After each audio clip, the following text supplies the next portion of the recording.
Hi, and welcome to another episode of Café 21. My name is Kyle. I'm a student here at STGC, and in the hot seat today, we have the CEO and co-founder of the football app and the football coin, Stephen Zutphen.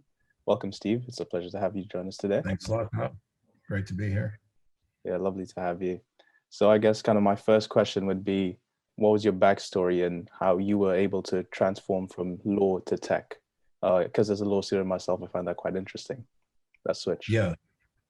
So, when I was doing law, I was handling a lot of intellectual property, copyright, and trade secret.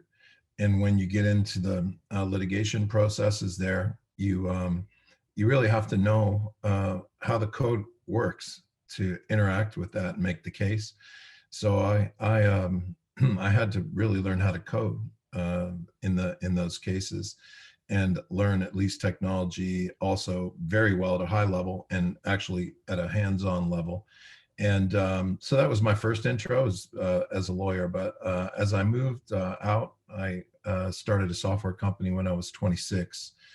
And that was I was in an executive position, like the co-founder and CEO. But I was super interested in the coding, and I learned a lot in that year as well. And then I sold my shares from that company when I was 27. And when I was 28, I jumped full force into coding myself because I found it very empowering. The idea that you could just code and create, without any barriers. So I just I just fell in love with coding and transitioned myself into that direction. Okay, that's really interesting. So, are you a big football fan, and what made you decide to come up with the football app? Yeah. So yeah, I'm a pretty big football fan, but not as intense as I grew up in Canada and US. So, we have the seasonal sports, we go crazy for basketball for 4 months, and we're crazy for hockey, and then it's baseball, and then it's American football. So we go crazy in little segments. And I moved to Europe 20 years ago with my wife into the Greek islands. And I mean, I've never developed the intensity, partly because I've been so busy, but I have a huge appreciation. I love the sport, but I'm the kind of fan that watches the big matches always, and I enjoy the highest level of the football, and I don't have quite so much emotional attachment to specific clubs.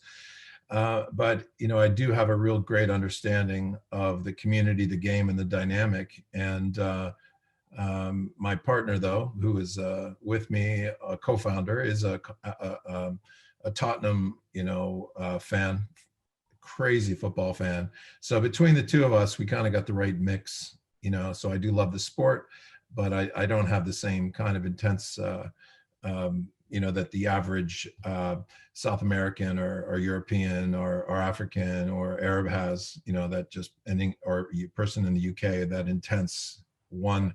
They have the joke about football is not a matter of life and death. It's much more important than that, Yeah. I'm not there, but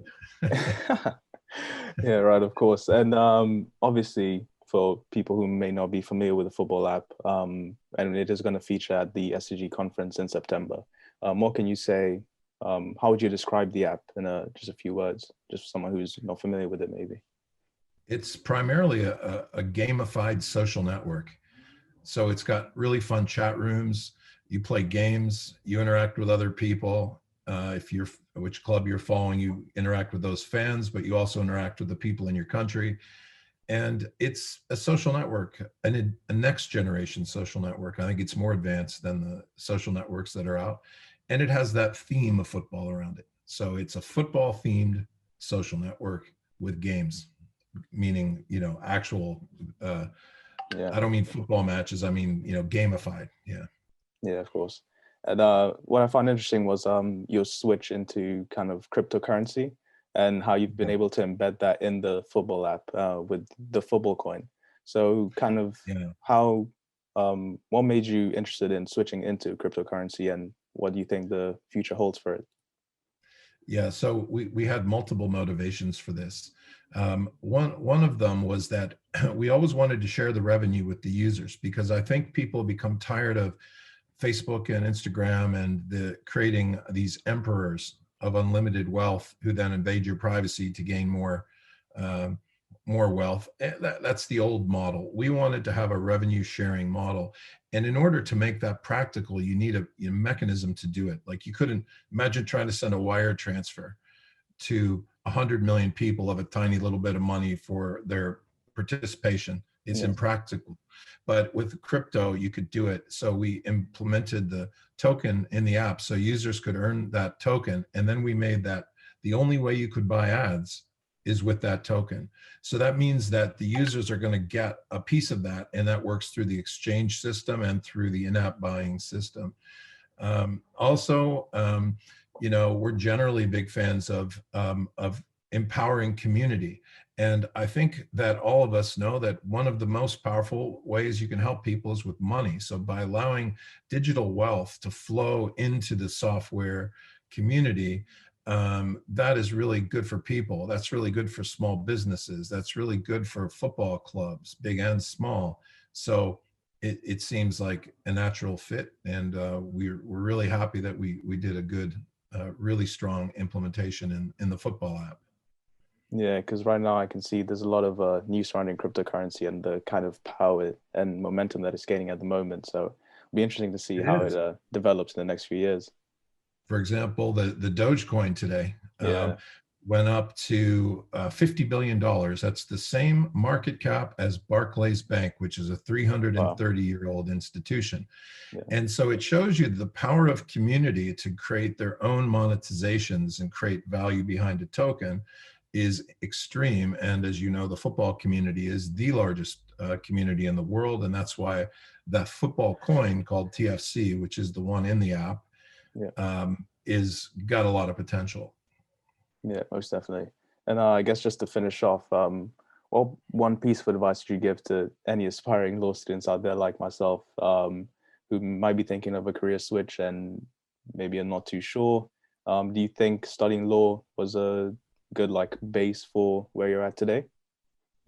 Yeah, I wouldn't have been able to get to where I am without having a background in law. And I think the key is the education is great because you learn structural thinking, you learn how systems work, you push yourself to think actually and learn. But I think the key is then to follow your heart. Just because you studied law doesn't mean you have to stay in the world of law.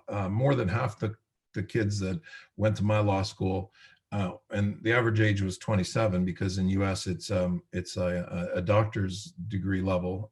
You go to college, university first, and then you go to law school for 3 years. So the ages are a bit older, but less than half the people went into law in the first year. And I bet you within 5 years, only 10 or 20% were working in law. But I know that legal background is invaluable for people. So it's a great, I think you did a great choice there. So just follow your heart, get that good background, and then do whatever you want after that.